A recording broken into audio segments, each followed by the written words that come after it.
여러분, 혹시 아침에 기분 좋게 일어났는데 정성껏 키우던 모종이 힘없이 픽 쓰러져 있는 걸 보고 가슴이 철렁 내려앉은 적 없으신가요? 어제까지만 해도 푸릇푸릇하게 잘 자라던 녀석들이 하루아침에 줄기, 밑동이 새까맣게 변한 채 죽어버리는 그 허망함. 아마 식물을 키워보신 분들이라면 100% 공감하실 겁니다. 오늘 영상의 주제는 바로 우리들의 영원한 불청객, 모종 잘록병이 제 텃밭에서 완전히 자취를 감춘 이유에 대한 것입니다. 네, 맞습니다. 올해 제 모종들은 단 한 포기도 죽지 않았습니다. 이 영상을 끝까지 보시면 여러분도 그 지긋지긋한 잘록병의 굴레에서 완벽하게 벗어날 수 있는 놀라운 비결을 알게 되실 겁니다.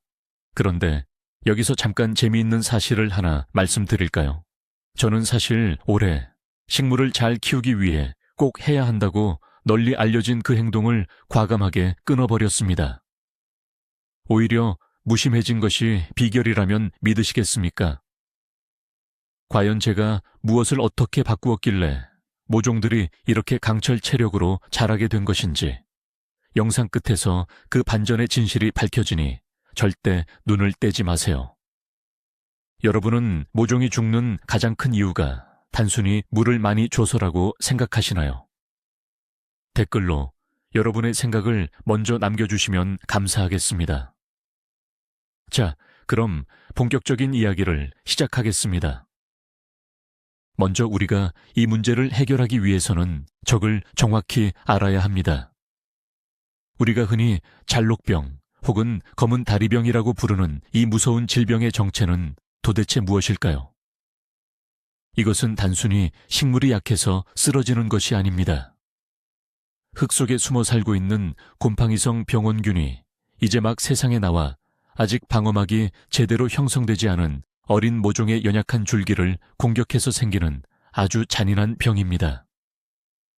이 병원균들은 습기가 많고 서늘한 환경을 매우 좋아합니다.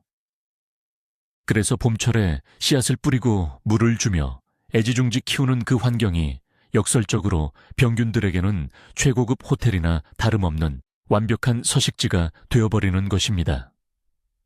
과거에는 저도 모종이 죽으면 그저 씨앗이 불량이었거나 날씨가 갑자기 추워져서 그런 것이라고 스스로를 위로했습니다.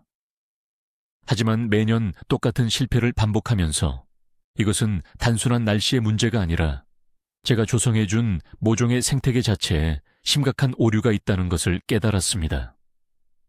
그래서 저는 올해 흙, 물, 공기, 빛, 그리고 저의 행동 패턴까지 모종을 둘러싼 모든 환경을 기초부터 완전히 뜯어고치기로 결심했습니다. 그리고 그 결과는 정말 놀라웠습니다. 이제부터 제가 올해 시도했던 20가지의 결정적인 변화들을 하나씩 자세히 설명해 드리겠습니다. 첫 번째로 제가 바꾼 것은 바로 흙, 즉 상토를 다루는 방식입니다. 여러분은 혹시 작년에 쓰다 남은 흙이나 밭에서 대충 퍼온 흙을 모종 키우는데 그대로 사용하고 계시지는 않으신가요? 저 역시 예전에는 흙이 다 똑같은 흙이지 생각하며 낡은 흙을 재활용하곤 했습니다. 흙 속에 유익한 미생물이 많을 거라는 아주 순진한 착각 때문이었죠. 하지만 이것이 바로 치명적인 첫 번째 실수였습니다. 잘록병을 일으키는 곰팡이균은 흙 속에 숨어 매서운 겨울을 이겨낼 수 있는 엄청난 생명력을 가지고 있습니다. 눈에 보이지 않는다고 해서 깨끗한 것이 절대 아닙니다. 자연의 흙이 좋다는 미프, 즉 잘못된 믿음이 어린 모종을 사지로 몰아넣고 있었던 것입니다. 그래서 올해 저는 철저하게 소독이 완료된 무균 상태의 새 상토만을 사용하기 시작했습니다. 건물을 지을 때 기초공사가 가장 중요하듯이 식물에게 흙은 집이자 생명의 기반입니다. 오염된 병실에 갓 태어난 아기를 눕히는 부모는 없겠죠. 연약한 모종도 마찬가지입니다.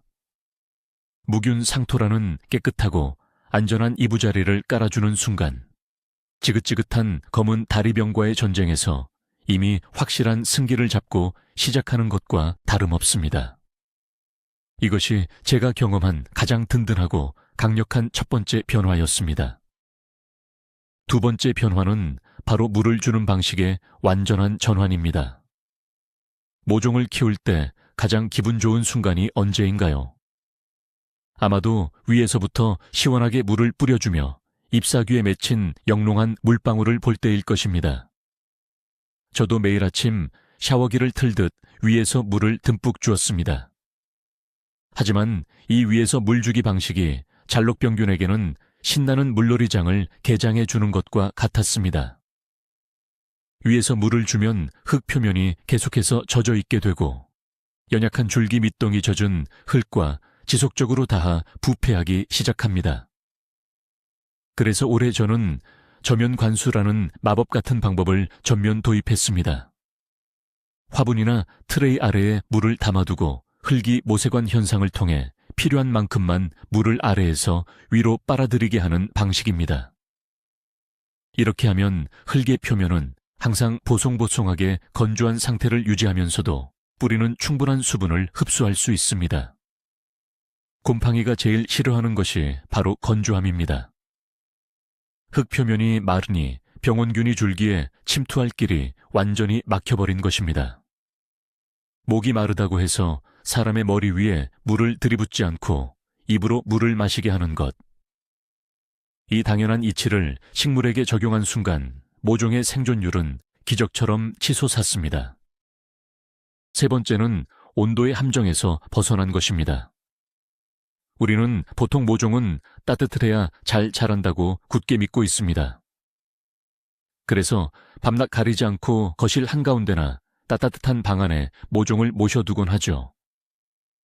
저도 모종이 감기라도 걸릴까봐 난방을 빵빵하게 틀어주었습니다. 하지만 여기서 우리가 놓친 엄청난 비밀이 있습니다. 자연 상태의 식물은 낮에는 따뜻한 햇살을 받고 밤에는 서늘한 공기를 맞으며 자라납니다. 이 밤낮의 온도 차이가 식물의 조직을 단단하고 튼튼하게 만들어주는 핵심 요소입니다. 하루 종일 일정한 고온에 노출된 모종은 마치 온실 속 화초처럼 키만 훌쩍 크고 줄기는 종이장처럼 얇아집니다. 이를 흔히 웃자란다고 표현하죠. 이렇게 연약해진 줄기는 잘록병균이 살짝만 건드려도 픽 쓰러지고 맙니다. 그래서 올해 저는 낮에는 따뜻한 창가에 두더라도 밤에는 온도가 15도 안팎으로 떨어지는 서늘한 베란다로 모종을 과감하게 내몰았습니다. 처음에는 얼어 죽지 않을까 조마조마했지만 서늘한 밤 공기를 맞은 모종들은 키가 훌쩍 크는 대신 줄기를 손가락처럼 굵고 튼튼하게 키워냈습니다. 약간의 시련이 모종을 강철처럼 단단하게 단련시킨 것입니다. 네 번째 혁신은 바람의 길을 열어준 것입니다. 통풍의 중요성은 아무리 강조해도 지나치지 않습니다. 실내에서 모종을 키울 때 가장 결핍되기 쉬운 것이 바로 공기의 흐름입니다. 꽉 막힌 방 안은 습도가 조금만 올라가도 순식간에 곰팡이들의 천국으로 돌변합니다. 과거에 저는 바람이 불면 어린 모종의 줄기가 부러질까봐 창문을 꽁꽁 닫아두었습니다. 그 결과는 참혹한 집단 폐사였죠. 정체된 공기는 독과 같습니다. 올해 저는 이를 악물고 소형 선풍기를 모종 근처에 설치했습니다. 하루에 몇 시간씩 가장 약한 바람으로 모종들이 살랑살랑 흔들릴 정도의 미풍을 인공적으로 만들어 주었습니다. 마치 따스한 봄날 들판에 부는 산들 바람처럼 말이죠. 이 부드러운 바람은 흙 표면의 과도한 습기를 날려버려 곰팡이의 번식을 막아주었고 모종의 줄기를 지속적으로 자극하여 뿌리를 더 깊고 튼튼하게 내리도록 유도했습니다. 헬스장에서 근육에 자극을 주어 몸을 키우는 것과 같은 원리입니다. 바람을 맞고 자란 모종과 그렇지 않은 모종은 줄기를 만져보았을 때 그 뻣뻣함의 차이가 상상을 초월했습니다. 맑은 공기와 바람, 이것은 돈 주고도 살 수 없는 최고의 영양제였습니다. 다섯 번째로 제가 깨달은 것은 밀도의 딜레마입니다. 씨앗을 파종할 때 좁은 트레이에 아까운 마음에 씨앗을 촘촘하게 들이붓는 경우가 많습니다. 싹이 많이 나면 다 키워서 밭에 심어야지 하는 욕심 때문이죠. 저 역시 빈틈없이 빽빽하게 자라난 새싹들을 보며 부자가 된 듯한 기분을 느꼈습니다. 하지만 이렇게 콩나물시루처럼 빽빽한 환경은 그 자체로 거대한 시한폭탄입니다. 이파리들이 서로 겹치면서 햇빛을 가리고 식물들 사이로 바람이 전혀 통하지 않게 됩니다. 밑동은 습기로 가득 차고 곰팡이가 번식하기 시작하면 옆에 있는 모종으로 전염되는 것은 시간 문제입니다. 만원 지하철에서 한 사람이 감기에 걸리면 주변 사람들이 몽땅 감기에 걸리는 것과 똑같은 이치입니다. 그래서 올해 저는 씨앗을 뿌릴 때 강력을 충분히 띄우고 발화가 된 후에는 눈물을 머금고 튼튼한 녀석 하나만 남기고 나머지는 과감하게 속간해 주었습니다. 하나의 모종이 온전한 햇빛과 바람을 독차지할 수 있는 넓은 개인 공간을 확보해 준 것입니다.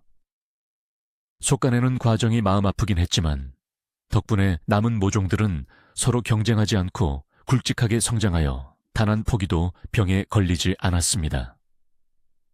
비움으로써 더 큰 것을 채운 셈입니다. 여섯 번째 변화는 빛의 강도와 시간의 철저한 관리입니다. 베란다 창문을 통해 들어오는 햇빛만으로 충분하다고 생각하시는 분들이 많을 겁니다. 물론 맑은 날에는 좋지만 봄철에는 미세먼지나 흐린 날씨가 잦아 식물이 요구하는 빛의 양에 턱없이 부족한 경우가 많습니다. 빛이 부족하면 모종은 살기 위해 햇빛을 찾아 줄기를 가늘고 길게 늘어뜨리며 힘겹게 뻗어 나갑니다. 이 역시 끔찍한 웃자람의 원인이 되며 가느다란 줄기는 병원균에 손쉬운 먹잇감이 됩니다. 예전에는 해가 지면 식물도 자야 한다며 거실 불을 끄고 어둡게 해 주었습니다. 하지만 자연의 태양빛과 실내의 빛은 그 강도 자체가 다릅니다. 그래서 올해 저는 농업용 식물 생장용 LED 조명을 과감하게 투자하여 설치했습니다. 흐린 날이나 해가 짧은 날에는 조명을 켜서 하루 14시간 이상의 충분한 광량을 억지로라도 채워주었습니다. 식물에게 빛은 단순히 밝히는 용도가 아니라 밥을 먹는 행위, 즉 광합성을 의미합니다. 충분히 배불리 먹고 튼튼해진 모종들은 잎이 짙은 녹색을 띠고 줄기가 땅바닥에 딱 붙어서 두껍게 자라기 시작했습니다. 풍부한 빛이 바로 천연 항생제 역할을 톡톡히 해낸 것입니다. 일곱 번째는 바로 씨앗 자체의 철저한 소독입니다. 우리는 병이 흙이나 물에서 온다고만 생각하지 정작 밭에 뿌려지는 씨앗 자체가 이미 오염되어 있을 수 있다는 사실은 자주 간과합니다. 특히 자가 채종을 했거나 유통 과정이 불분명한 씨앗 껍질 표면에는 이미 잘록병균의 포자가 찰싹 달라붙어 잠복해 있을 확률이 매우 높습니다. 이 사실을 모른 채 흙에 심으면 애초에 병균 덩어리를 흙 속에 심어주는 꼴이 됩니다. 밖에서 흙장난을 하고 들어와서 손도 안 씻고 음식을 집어먹는 것과 다를 바가 없죠. 이 끔찍한 사실을 깨닫고 나서 올해부터 저는 파종하기 전에 모든 씨앗을 맑은 물에 깨끗이 씻은 후 아주 옅게 희석한 락스물이나 과산화수 소수에 15분 정도 담가 씨앗 표면의 곰팡이와 세균을 완벽하게 멸균 처리했습니다. 그 후 흐르는 물에 여러 번 헹구어 깨끗한 상태로 파종했습니다. 처음에는 씨앗이 상할까봐 두려웠지만 오히려 발화율도 훨씬 높아지고 초기병 발생을 원천 차단하는 가장 확실한 방패가 되었습니다. 출발선부터 균을 완전히 제거하고 시작하는 것, 이것이 진정한 프로농부의 첫걸음이었습니다. 여덟 번째로 교정한 것은 씨앗을 심는 깊이, 즉 파종 깊이입니다. 씨앗을 흙 속에 푹 파묻어야 안전하게 싹이 틀 것이라는 막연한 생각에 씨앗을 너무 깊게 심는 실수를 자주 저질렀습니다. 하지만 씨앗의 크기에 비해 너무 깊은 곳에 묻히면 여린 새싹이 무거운 흙을 뚫고 올라오는데 너무 많은 에너지를 소모하게 됩니다. 게다가 흙 속 깊은 곳은 표면보다 훨씬 습하고 공기가 통하지 않기 때문에 싹이 흙을 뚫고 나오기도 전에 땅속에서 그대로 썩어버리거나 병균에 감염되는 경우가 허다합니다. 이불을 덮어준다고 생각했는데 사실은 생매장을 시키고 있었던 것이죠. 올해 저는 씨앗 크기에 딱 2배에서 3배 깊이까지만 살짝 흙을 덮어주었습니다. 아주 미세한 광바라 종자는 아예 흙을 덮지 않고 표면에 흩뿌리기만 했습니다. 숨통을 트워준 것이죠. 얕게 심어진 씨앗들은 발아하는 속도도 눈에 띄게 빨라졌고 지상으로 빠르게 올라와 햇빛과 바람을 만나면서 병에 걸릴 틈도 없이 건강하게 잎을 펼쳤습니다. 적절한 파종 깊이가 새싹의 운명을 결정짓는다는 것을 뼈저리게 느낀 순간이었습니다. 9번째 놀라운 발견은 바로 물의 온도입니다. 식물에게 물을 줄 때 수도꼭지에서 방금 나온 차가운 수돗물을 바로 콸콸 부어주는 분들이 많으실 겁니다. 저 역시 바쁠 때는 그렇게 했습니다. 하지만 따뜻한 실내에서 자라고 있는 어린 모종에게 갑자기 차가운 얼음물이 닿는다면 어떻게 될까요? 모종은 엄청난 스트레스와 냉해를 입게 됩니다. 사람으로 치면 따뜻한 이불 속에 있다가 갑자기 얼음물 샤워를 하는 것과 같은 엄청난 충격입니다. 이 충격은 식물의 면역력을 급격하게 떨어뜨리고 그 틈을 타 잘록병균이 순식간에 침투하게 됩니다. 이를 깨달은 후 올해부터 저는 수돗물을 미리 물뿌리기에 받아 하루 정도 실내에 방치해 두었습니다. 물의 온도를 실내 온도와 비슷하게 맞춰주는 아주 간단한 과정입니다. 게다가 수돗물 속에 염소 성분도 날아가는 일석이조의 효과를 얻을 수 있었습니다. 모종과 비슷한 온도의 미지근한 물을 주니 모종들이 스트레스 없이 물을 꿀꺽꿀꺽 잘 흡수했고 세포 조직이 파괴되는 일도 사라졌습니다. 물의 온도를 맞추는 이 사소한 배려가 식물의 생사를 가르는 중요한 열쇠였습니다. 10번째 비결은 나쁜 균을 잡기 위해 착한 균을 투입하는 이른바 유익균의 활용입니다. 그동안 저는 흙 속에 있는 모든 균은 다 나쁜 것이라고 생각하고 멸균에만 집착했습니다. 하지만 건강한 생태계는 무균 상태가 아니라 유익한 미생물들이 우위를 점하고 있는 상태라는 것을 배웠습니다. 흙 속에 착한 미생물이 풍부하면 잘록병을 일으키는 나쁜 곰팡이균들이 자리 잡을 공간과 먹이가 사라지게 됩니다. 사람의 장 건강을 위해 유산균을 먹는 것과 완벽하게 똑같은 원리입니다. 그래서 올해 저는 고초균, 즉 바실러스 서브틸리스라는 유익한 미생물 제제를 물에 타서 모종 흙에 주기적으로 뿌려주었습니다.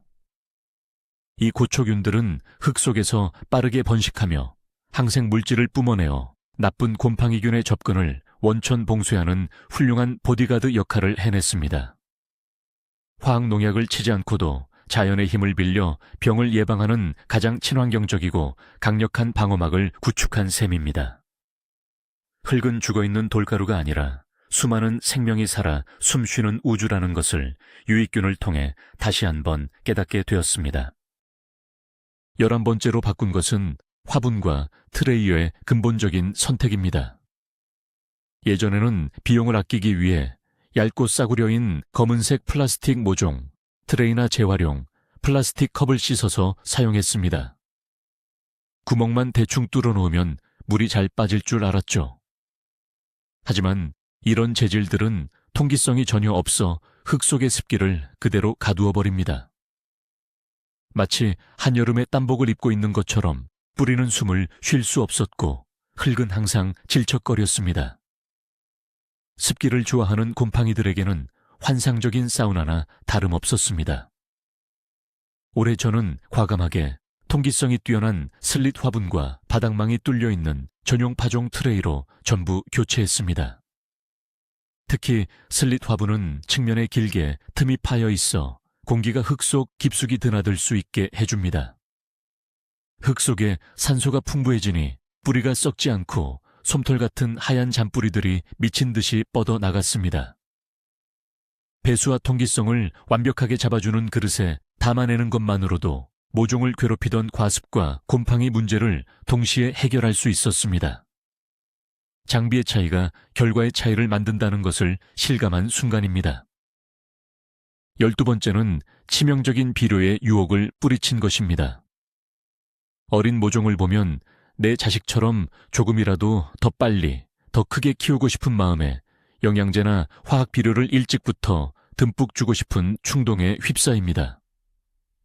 저 역시 본잎이 겨우 한두 장 나왔을 때 액체 비료를 물에 타서 주곤 했습니다. 하지만 이것은 갓 태어난 신생에게 질긴 소고기, 스테이크를 먹이는 것과 같은 아주 끔찍한 행동이었습니다. 아직 뿌리가 제대로 발달하지 않은 어린 모종에게 고농도의 비료는 뿌리를 까맣게 태워버리는 삼투압 현상, 즉 비료 피해를 일으킵니다. 뿌리가 화상을 입어 기능을 상실하면 식물은 급격히 쇠약해지고 잘록병균의 가장 만만한 타겟이 되어버립니다. 그래서 올해 저는 모종을 키우는 한 달 동안은 절대 단 한 방울의 비료도 주지 않았습니다. 깨끗한 상토 자체에 들어있는 미량의 양분만으로도 모종이 자라기에는 충분하고도 넘쳤습니다. 모자란 듯 키우는 것이 식물 본연의 자생력을 키우고 질병에 대한 면역력을 극대화시키는 가장 지혜로운 방법이라는 것을 뼈저리게 배웠습니다. 넘치는 사랑이 오히려 독이 된다는 사실을 절대 잊지 마세요. 13번째로 교정한 습관은 가식, 즉 옮겨 심기에 정확한 타이밍을 잡는 것입니다. 씨앗을 좁은 트레이에 뿌려 발화시킨 후 조금 더 큰 화분으로 옮겨 심는 과정을 가식이라고 합니다. 예전에는 떡잎만 갓 나온 아주 여린 상태일 때 마음이 급해서 무리하게 옮겨 심곤 했습니다. 그러다 보니 눈에 보이지 않는 실뿌리들이 뚝뚝 끊어지고 줄기에 상처가 났습니다.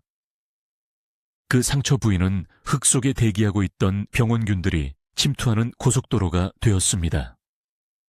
옮겨 심은 다음 날 어김없이 잘록병이 찾아와 모종이 전멸하는 일이 잦았습니다. 올해 저는 꾹 참고 기다렸습니다. 떡잎을 지나 본잎이 온전하게 석장해서 넉 장 정도 선명하게 나와서 뿌리가 흙을 단단하게 뭉쳐잡고 있을 때까지 말이죠. 마치 자녀가 독립할 수 있을 만큼 성인이 될 때까지 기다려주는 부모의 마음으로 말입니다. 뿌리가 충분히 발달한 상태에서 흙덩이째 안전하게 옮겨 심으니 모종들은 몸살을 거의 앓지 않고 새로운 환경에 폭풍 적응하며 건강하게 뿌리를 뻗었습니다. 타이밍의 예술이 모종의 생사를 가르는 중요한 기준이었습니다. 14번째 변화는 순화 과정이라는 혹독하지만 필수적인 훈련을 도입한 것입니다. 실내에서 곱게 키운 모종을 봄이 왔다고 해서 어느 날 갑자기 강렬한 햇빛과 차가운 바람이 부는 야외 텃밭에 덜컥 내다 심는 것은 자살 행위나 다름없습니다. 환경의 급격한 변화는 모종에게 감당할 수 없는 스트레스를 주고 조직을 파괴하여 순식간에 병에 걸리게 만듭니다. 온수 목욕을 하다가 갑자기 한겨울 영하의 날씨에 벌거벗고 쫓겨나는 것과 같습니다. 올해 저는 밭에 정식하기 일주일 전부터 모종들을 서서히 바깥 환경에 적응시키는 순화 과정을 거쳤습니다. 첫날은 그늘진 베란다 창문을 열어두는 것으로 시작해 점차 직사광선에 노출되는 시간을 늘리고 야간의 서늘한 기온도 조금씩 경험하게 했습니다. 이 일주일의 시간 동안 모종들은 스스로 큐티클층을 두껍게 만들고 줄기를 단단하게 하여 야생의 환경에 맞설 준비를 마쳤습니다. 철저하게 순화된 모종들은 밭에 옮겨 심은 직후에도 시들거나 잘록병에 걸리는 일 없이 늠름하게 흙을 움켜쥐었습니다. 15번째는 과감한 건조 스트레스 훈련입니다. 우리는 흙이 조금만 말라도 식물이 목말라 죽을까봐 안절부절 못하며 매일 물을 붓습니다. 하지만 제가 깨달은 놀라운 사실은 식물은 물이 약간 부족할 때 생존 본능이 발동하여 뿌리를 더 깊고 넓게 뻗어 나간다는 것입니다. 물이 항상 풍족하게 주어지면 뿌리는 굳이 노력해서 땅속 깊이 들어갈 필요를 느끼지 못하고 흙 표면에만 얕게 머물게 됩니다. 이렇게 게을러진 뿌리는 과습에 취약해지고 결국 썩어버립니다. 그래서 올해 저는 겉흙이 완전히 바싹 마르고 모종의 잎이 살짝 힘이 없어 보일 때까지 물 주는 것을 꾹 참았습니다. 식물을 굶겨보는 일종의 단식 훈련이었습니다. 며칠을 참았다가 흠뻑 물을 주면 식물은 스펀지처럼 물을 빨아들이며 놀라울 정도로 생기를 되찾았습니다. 이 과정을 반복하자 모종에 뿌리는 물을 찾아 화분 바닥 끝까지 빽빽하게 뻗어나갔고 줄기는 태풍이 와도 꺾이지 않을 만큼 굵어졌습니다. 적당한 시련과 갈증이 식물을 강인한 생명체로 진화시키는 가장 좋은 스승이었습니다.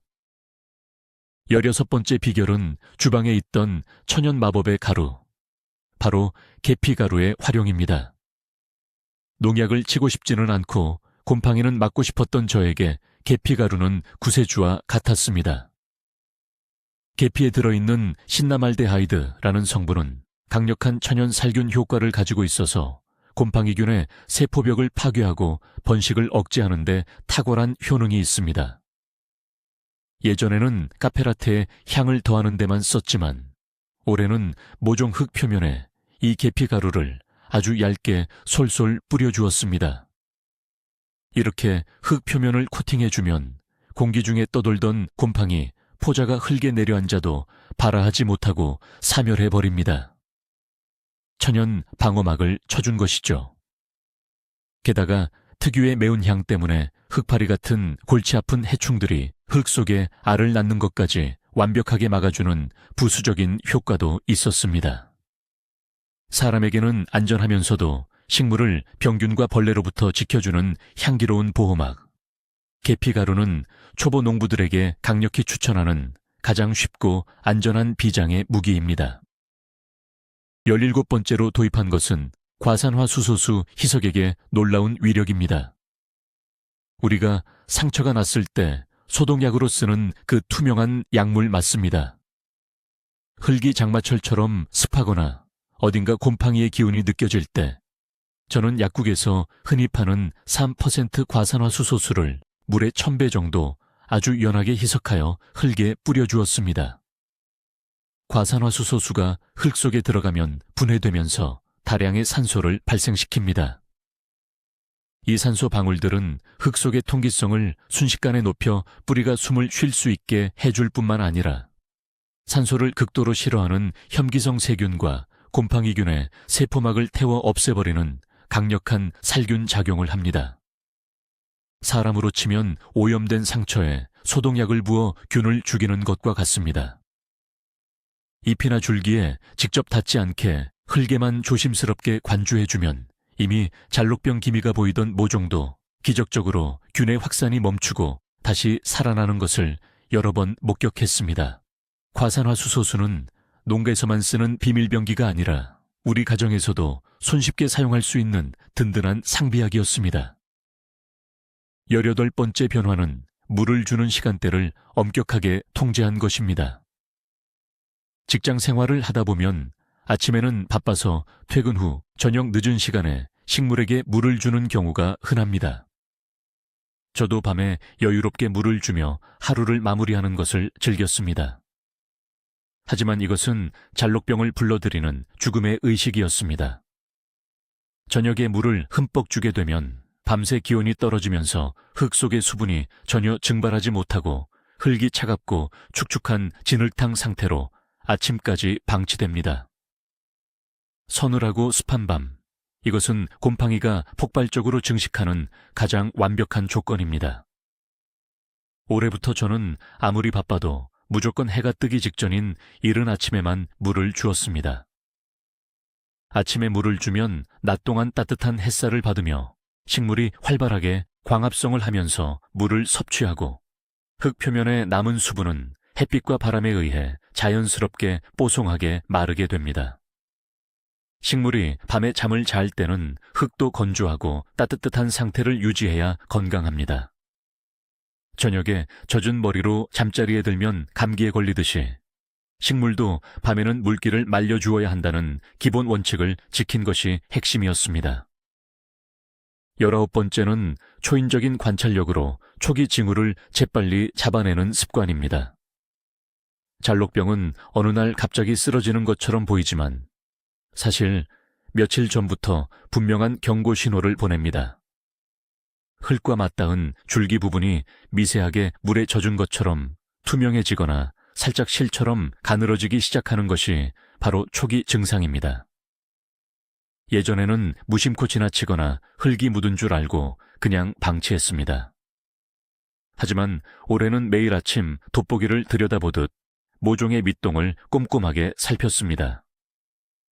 만약 단 한 폭이라도 줄기 색깔이 이상하거나 힘없이 처지는 징후가 보이면 즉각 그 모종이 있는 화분이나 트레이의 칸을 통째로 밖으로 격리하고 폐기 처분했습니다.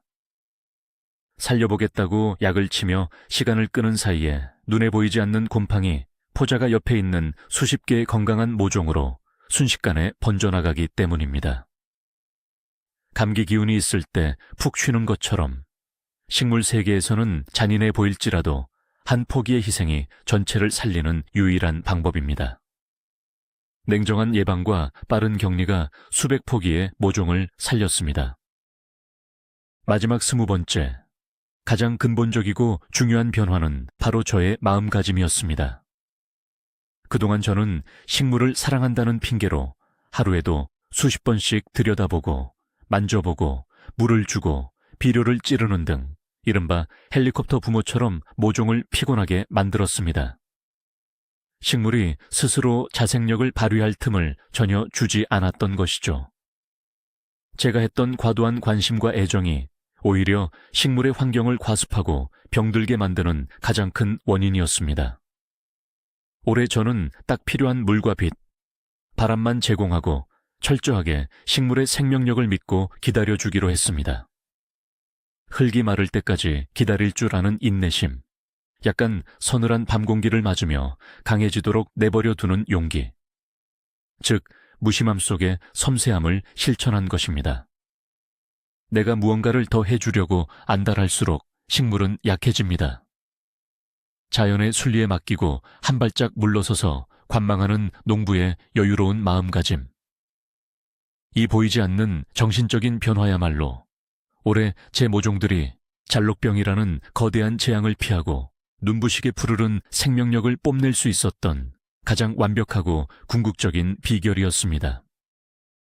여러분, 지금까지 제가 올해 모종 농사에서 시도했던 20가지의 변화를 모두 말씀드렸습니다. 어떤가요? 생각보다 대단한 특효약이 있었던 것은 아니죠. 하지만 여기서 우리가 깨달아야 할 가장 놀라운 반전이자 결정적인 진실이 하나 있습니다. 그동안 우리를 괴롭히고 모종을 죽음으로 몰고 갔던 잘록병의 진짜 원인은 악랄한 곰팡이균도 나쁜 날씨도 아니었습니다. 바로 식물을 너무 사랑한 나머지 끊임없이 물을 주고 과보호했던 우리 자신, 농부의 조급함이 모종을 죽이고 있었던 것입니다. 깨끗한 무균 상토를 사용하고 아래에서 물을 빨아들이게 하는 저면 관수를 실천하며 서늘한 바람과 풍부한 빛을 제공하고 과감하게 건조함을 견디게 하는 것. 이 모든 과정은 결국 식물이 본래 자연에서 자라던 방식 그대로 생명력을 회복하도록 도와주는 작업이었습니다. 우리가 조금만 덜 신경 쓰고 자연의 법칙에 따라 한 발짝 물러나 지켜볼 때 비로소 식물은 곰팡이를 이겨낼 수 있는 강인한 방어력을 갖추게 됩니다.